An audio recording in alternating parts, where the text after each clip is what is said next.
Jadi angle saya ngelihatnya kalau kita pengen bantu orang, jangan hanya nunggu pas kita mampu. Pas kita punya rezeki lebih. Walaupun kaidah agamanya kayak gitu. Kan dalam Islam itu ada syariat, nanti di atasnya ada ihsan ya. Kalau syariatnya kita nggak boleh berinfak lebih daripada misalnya sepertiga harta kita tanpa seizin keluarga.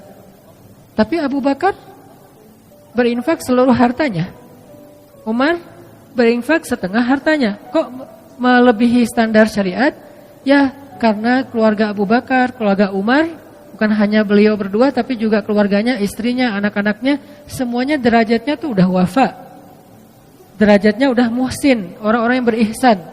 Sehingga mereka melakukan sesuatu lebih daripada standar umum yang dilakukan orang lain. Nah, saya ngelihat ternyata menurut saya tuh kalau kita pengen bantu orang, jangan nunggu punya kemampuan. Kalau kita pengen nolong orang, jangan nunggu kita dikasih rezeki yang lebih. Tapi sebaliknya, kalau kita pengen dapat rezeki yang lebih, tolong orang. Kalau kita pengen dimampukan, bantu orang. Kalau kita pengen diselesaikan urusan kita, selesaikan urusan orang. Jangan tunggu, gua beresin dulu urusan gua, ntar baru nolong yang lain. Enggak, kebalik. Kalau kita pengen urusan kita cepat beres, cepat diselesain sama Allah, cepat ditolong, cepat dikasih keajaiban, surprise segala macam, ya udah tolong orang dulu. Walaupun kita dalam kondisi susah, justru itu kesempatan buat kita.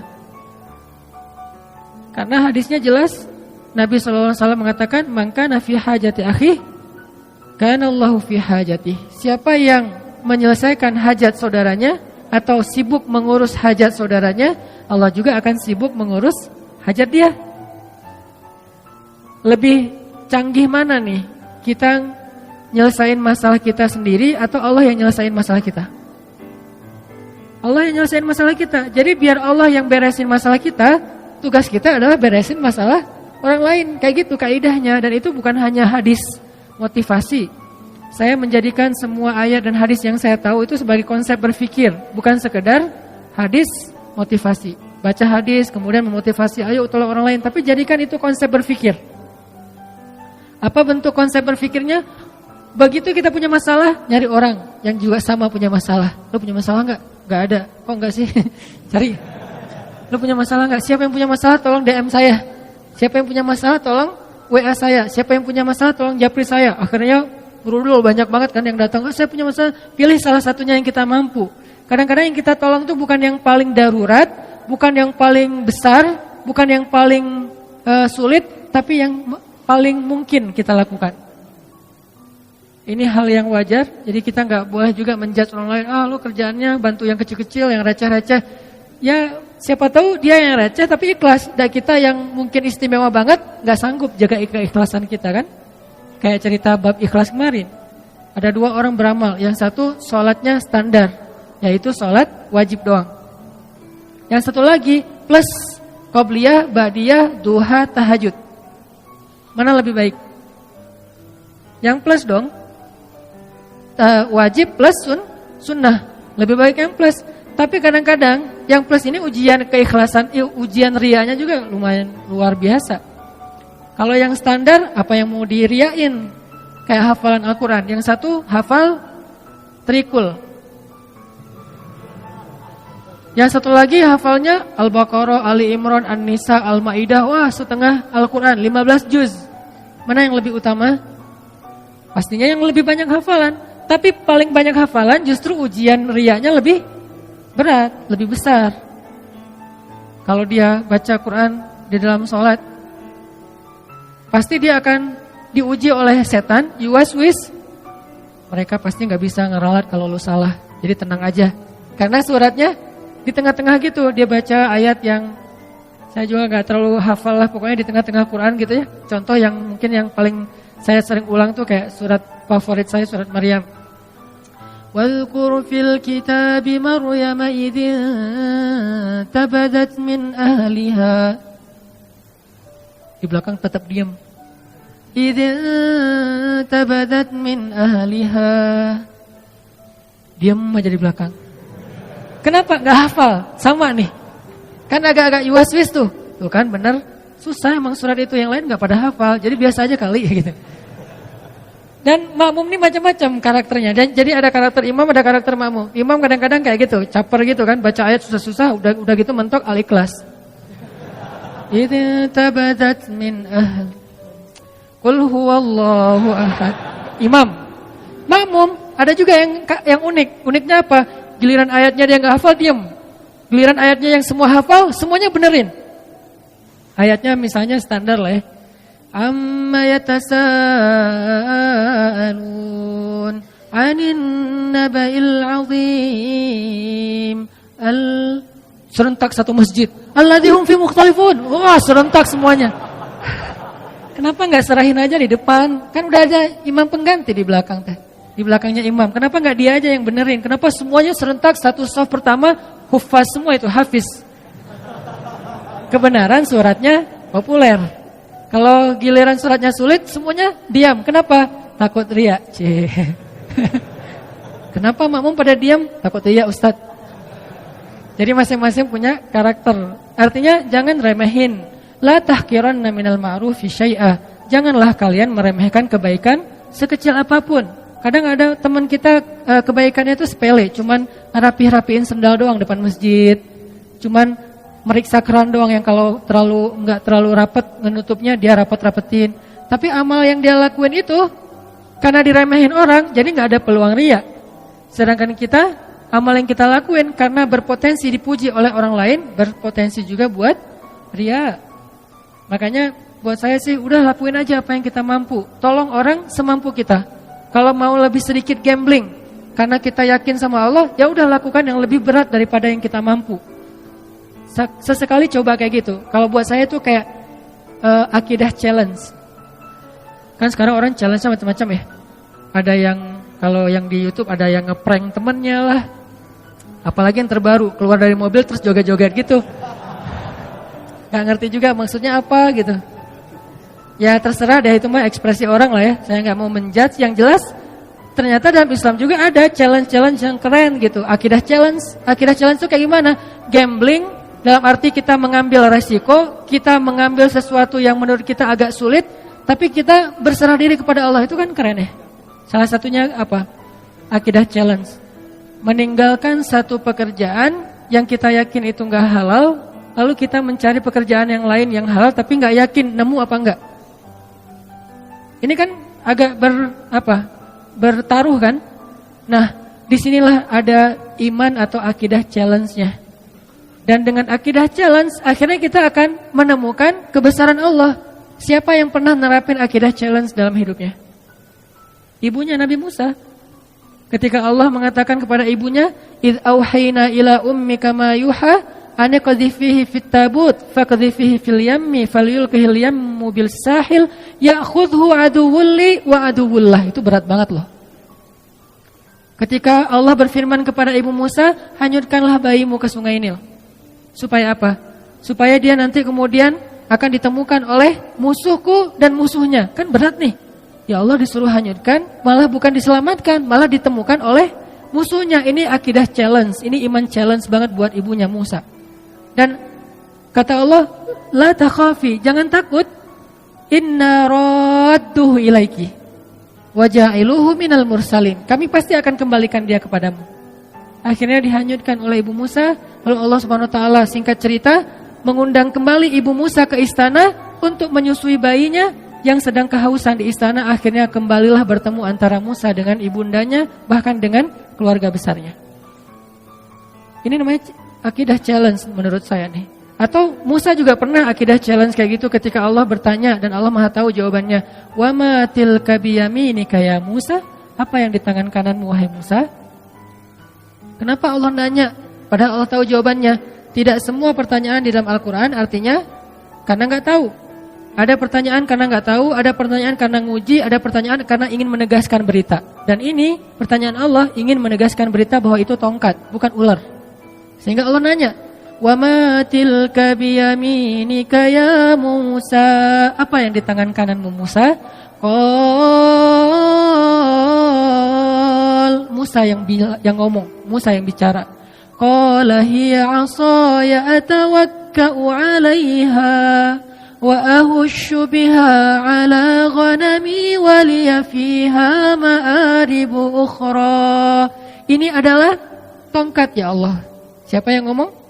Musa. Artinya itu benar-benar tongkat, bukan doktrin. Allah enggak mengatakan Musa itu tongkat ya. Ya Allah enggak. Allah nanya, apa itu Musa? Kata Musa tongkat. Berarti kamu yang bilang tongkat ya, bukan aku gitu, bukan Allah. Akhirnya aku pakai untuk hiking. Atawakka'u 'alaiha. Untuk apa itu? Untuk naik gunung. Apa istilah kita? Ya mudah-mudahan tidak ada yang memasalahkan hiking. Karena itu memang benar kayak gitu kan? Untuk hiking, kalau di zaman kita kayak trekking gitu kan ya, istilah-istilah kita kan ya, untuk naik gunung pakai tongkat. Wa husyu biha 'ala ghanami. Saya pakai untuk menggembalakan ternak-ternak. Waliya fiha ma'aribu ukhra, dan beberapa fungsi yang lain lah. Terus kata Allah, alqiha ya Musa. Coba kamu lempar wahai Musa. Fa'alqaha fa idza hiya hayyatun tas'a. Lalu tiba-tiba ketika Musa melemparnya, dia menjadi ular yang merayap-rayap. Kemudian Allah kasih challenge buat Musa. Apa challenge-nya? Khudha. Coba kamu ambil Musa. Ini challenge buat Musa. Biar Musa makin yakin sama Allah. Dikasih ujian dulu. Khudha la takhaf sanu'iduha siratahal ula. Gak usah khawatir. Berarti Musa khawatir. Karena Musa ngeliat, aduh ini ular dalam hidup Musa. Musa belum pernah megang ular. Sekarang disuruh pegang ular sama Allah. Khudha. Pegang ular. Dan ini bukan ular biasa yang ditemukan di hutan. Ular, bahasa kita jadi-jadian. Kan lebih ngeri ya. Kalau ular biasa, kita juga jarang megang. Gak pernah megang, malah kecuali di kebun binatang. Itu juga dampingin pawangnya. Ini gak masalah nih, gak masalah. Oh ya udah. Begitu dia agak-agak ularnya iseng dikit, Pak, ini kenapa nih, heboh gitu, panik gitu, agak-agak norak gitu kan ya. Megang ular di kebun binatang, norak. Gimana di hutan gitu. Jadi jangan meremehkan Musa yang khawatir. Kenapa Musa khawatir? Wajar. Pertama, itu ular liar yang bukan di kebun binatang, gak ada pawangnya. Kedua, itu ular bukan dari semak-semak, dari tongkat. Kan aneh. Kalau dari semak-semak, ular biasa mungkin Musa gak takut. Karena Musa seorang laki-laki yang perkasa. Tapi ini ular dari tongkat. Jadi kalau kita mau pakai nalar, kenapa Musa takut sama ular gituan doang? Karena ularnya bukan ular yang biasa, tapi ular yang berubah dari tongkat. Jadi kayak jadi-jadian gitu. Waduh, ini ular dari tongkat jadi ular. Gimana megangnya ntar kalau ada apa-apa gimana? Musa khawatir. Kata Allah, la takhaf. Jangan khawatir. Sanu'iduha siratahal ula. Ntar kami balikin lagi kepada bentuk aslinya. Ini akidah challenge buat Musa. Kalau bahasa teman-teman yang ngajinya mungkin lebih dalam, istilahnya rububiyah, uluhiyah, asma, sifat dan seterusnya. Kita menerjemahkan, bukan mengubah istilah, akidah challenge. Dipegang sama Musa dikit, langsung berubah lagi menjadi tongkat. Maka bertambahlah iman Musa. Bertambahlah, arti bertambah iman apa? Bertambah percaya sama Allah, bertambah yakin sama Allah. Nanti kalau dikasih challenge yang lain, udah sanggup. Challenge berikutnya apa? Challenge berikutnya adalah idhab ila Fir'aun innahu tagha. Pergilah kepada Fir'aun, dia itu jahat banget. Itulah challenge yang lebih berat daripada megang ular. Tapi Allah kasih challenge yang kecil dulu biar Musanya makin yakin. Ini artinya teman-teman, kadang-kadang ketika kita ngambil sebuah pilihan yang sulit, kita agak sedikit gambling dalam hidup kita, tapi bersandar kepada perintah Allah, larangan Allah, kehendak Allah, apa yang Allah mau, syariat Allah. Di situ kita belajar iman, termasuk nolong orang lain. Sehingga kata Nabi, man kana fi hajati akhi kana Allahu fi hajati. Siapa yang sibuk ngurus hajat saudaranya, Allah juga akan sibuk ngurus hajat dia. Termasuk nanti banyak sekali hadis-hadis yang lain yang senada atau semakna dengan ini. Ini artinya angle-nya buat saya, kalau kita punya masalah, tolong orang yang punya masalah. Baru Allah tolong kita. Kalau kita pengen ditambahin rezeki, tolong orang dalam menyelesaikan masalah keuangan dia atau harta dan seterusnya. Jadi bekerjalah kepada Allah. Paling gampang tuh nyari kerja ke Allah loh. Nyari kerja ke perusahaan belum tentu diterima. Kalau ke Allah diterima enggak? Pasti diterima. Allah enggak pernah nolak. Orang yang pengen bekerja kepada Allah, artinya pengen beramal, Allah enggak pernah nolak. Kenapa saya mengistilahkan bekerja? Dan Allah juga mengistilahkannya kayak gitu, berdagang. Ya ayyuhalladzina amanu hal adullukum ala tijarah. Mau enggak aku tawarin kalian satu tijarah, satu bisnis, satu perdagangan, satu kerjaan, satu proyek kalau bahasa kita. Berarti kadang kita berdagang dengan Allah, bertransaksi dengan Allah. Gimana bertransaksi dengan Allah? May yuqridullaha qardan hasanan. Siapa yang meminjamkan kepada Allah pinjaman yang baik, nanti Allah balas berlipat ganda. Bukankah itu transaksi? Baik, jual beli yang tidak akan mungkin rugi. Banyak lagi ayat-ayat yang lain yang bahasa analoginya adalah bahasa dagang atau bisnis.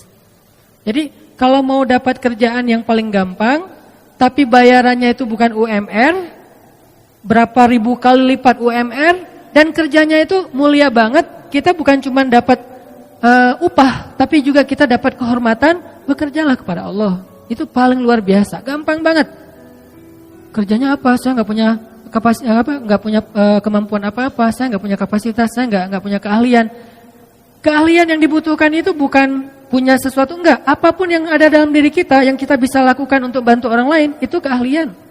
Sekedar apa? Mungkin sekedar repost, sekedar ngajak teman, sekedar, bukankah kita bisa ngelakuin banyak hal untuk bisa membantu orang lain? Kalau kita nggak punya uang, kita nggak usah ngasih uang. Kita ajak orang yang punya uang untuk memberi uang kepada dia. Kita jadi mediator. Bekerjalah kepada Allah, pasti diterima sama Allah. Terus diupahin sama Allah? Ya, karena dalam bahasa Al-Quran Allah mengistilahkannya dengan jaza, dengan ajrun. Jaza artinya apa? Balasan. Ajrun, upah, pahala. Sama kan? Balasan, upah, pahala, itu semuanya sama. Berarti kalau kita pengen dapat kerjaan nih, paling gampang kerja aja sama Allah. Jadi udah gak ada lagi pengangguran di muka bumi ini kalau dia yakin kepada Allah. Tinggal kita, ya Allah, saya nih lagi bawa, dalam analogi kita nih, lagi bawa map. Ngapain? Cari kerja. Ke siapa? Ke langit. Caranya? Kita datangin orang miskin. Caranya datangin anak yatim. Caranya datangin orang-orang yang membutuhkan. Kalau zaman Nabi dulu, Rasulullah SAW itu, Khadijah bilang, Rasulullah itu adalah laki-laki yang yang mengayomi anak yatim, orang miskin, orang tua, janda-janda yang ditinggalkan wali-walinya. Nabi yang menafkahi mereka. Sehingga inilah bentuk dari ekspresi syukur kita kepada Allah Subhanahu wa taala. Coba kita ingat dulu, siapa yang bisa saya bantu? Siapa yang bisa? Jadi analoginya adalah cara berpikirnya adalah kalau kita pengen ditolong oleh Allah, tolong orang lain. Kalau kita pengen dikasih rezeki oleh Allah, kasih rezeki untuk orang lain. Dan Allah pasti akan ngasih kita upah lebih gede daripada semua upah yang pernah diberikan oleh manusia. Jadi seorang kurir, jadilah kurir langit. Gimana menjadi kurir langit? Cari orang yang lagi pesen, lagi order rezeki, lagi order bayar hutang, lagi order berobat, kan dia lagi order tuh. Cara ngordernya gimana? Ya angkat kedua tangannya. Ya Allah, saya punya banyak hutang. Ya Allah, anak saya sakit. Ya Allah, ya Allah, ya Allah. Mereka kan lagi order kebaikan kan ke langit. Nah, kadang-kadang Allah mengetuk kita untuk jadi kurir Allah. Kayak tadi misalnya saya lagi ngeliat-liat gitu di story gitu, muncul karena ada muka saya di situ ya saya klik gitu ya. Kok ada muka saya di sini? Kayaknya banyak banget muka saya akhir-akhir ini gitu. Saya klik nih. Alhamdulillah gitu ya. Saya klik, apaan sih ini, kepo gitu kan. Oh ternyata lagi ada perdebatan kecil tuh antara pro dan kontra. Saya baca komennya satu-satu kan. Di antara sekian banyak komen yang pro dan kontra, tiba-tiba ada satu komen yang agak-agak kurang nyambung sebetulnya. Ada yang komen, anak saya butuh uang untuk belajar, untuk beli buku diktat sekolah dan gak punya biaya. Kenapa tiba-tiba Allah takdirkan saya ngeklik itu, terus saya ngelihat komennya? Karena Allah lagi ngasih saya kesempatan jadi kurir kan gitu kan. Di antara sekian komen, ini aja yang saya fokus. Saya langsung DM orangnya, Pak, Bapak di mana? Ternyata di NTB, di Lombok. Bapak butuh apa? Saya hanya butuh biaya untuk buku anak saya. Masya Allah nih orang luar biasa ya. Enggak mengatakan saya butuh uang sekian, enggak. Hanya untuk biaya buku. Artinya saya misalnya kalau saya mau, saya akan bayar ke sekolahnya. Anaknya dapat buku, enggak akan saya kasih uang biar manfaatnya lebih jelas gitu. Kecil sih. Tapi kan kenapa Allah takdirkan tiba-tiba saya baca postingan itu, saya lihat komen-komennya, mungkin cara Allah ngegelitik saya tuh lewat penasaran, pengen tahu ada kehebohan apa, terus nemu di antara sekian kan banyak tuh, ada ratusan. Baca satu-satu, kadang senyum, kadang kayak cemberut gitu, apaan sih nih, apa, satu-satu, ada yang unik nih, gak nyambung komennya, anak saya butuh biaya sekolah, langsung saya coba DM, dan ini sering terjadi dalam hidup kita teman-teman. Jadi gak perlu kita cari juga, Allah yang kayak ngorder ke kita, orang tuh ngorder, Allah nge-link kayak sistem startup ya. Jadi kayak social respon gitu, dia ngorder, terus kita kayak driver yang lagi dekat sama lokasi itu tiba-tiba masuk ke kita apa kayak notifnya, udah kita tinggal mau apa enggak ngambilnya nih. Kalau kita pikir, aduh jauh banget nih, kan saya sering mesen mie Aceh ya di Buah Batu, tapi tinggal Cihanjuang. Udah diambil, ternyata pas tahu Cimahi ditolak lagi. Aduh kecewa banget nih ditolak, tapi masih mending lah daripada ditolak mantan masih. Cuman sampai berkali-kali ditolak gara-gara ngordernya di Cimahi, barangnya ada di Buah Batu, kan orang yang males. Padahal insya Allah pasti saya akan ngasih lebih, saya tahu lah jauh banget, kasihan kalau cuman sekian ribu, kadang-kadang cuman 30.000, ya udah digenapin 31.000 misalnya. Ganjil nggak genap. Maksudnya ditambahin lah 1.000 ongkos capek misalnya. Nah ini kadang-kadang kita pikir, aduh jauh banget. Kita mau klik nggak sih? Allah nggak lagi ngirim nih. Ada yang order, terus muncul notif di kita, ini analogi lewat digital startup kayak gitu, ada notif ke kita, mau diambil nggak nih? Begitu kita klik, kita ambil, maka Allah Subhanahu Wa Taala langsung transfer balasannya, upahnya, pahalanya ke saldo kita. Dan Allah kalau transfer biaya kurirnya itu lebih gede daripada semua biaya kurir yang pernah ada di muka bumi. Gede banget Allah ngasihnya. Kan berarti gampang kan cari kerjaan? Cari aja kerja ke langit. Dan Allah sering banget ngasih notif ke kita, tinggal kita ambil apa enggak. Nah ini artinya ternyata cara kita pengen kaya, pengen sukses, pengen bahagia, pengen ditolong tuh bukan nunggu beres urusan kita baru nolong orang lain, tapi nolong orang lain supaya beres urusan kita.